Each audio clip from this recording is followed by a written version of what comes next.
Hi, my name's Kevin Pascal. I'm a pilot, engineer, and head of the R&D team here at Beverly Hills Aerials. I grew up in the San Fernando Valley, just north of Los Angeles. I got into RC cars, computers, and electronics at a young age, and I've been heavily involved with tech ever since.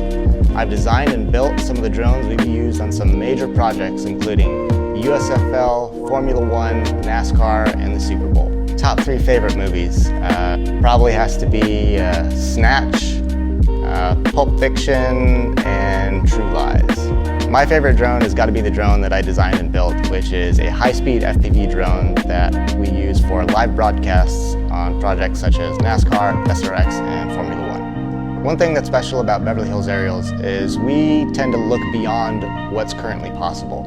You know, what's the next best thing that we can do? How can we design this new drone? How can we make the shot better? What wasn't possible before, let's go out and do it.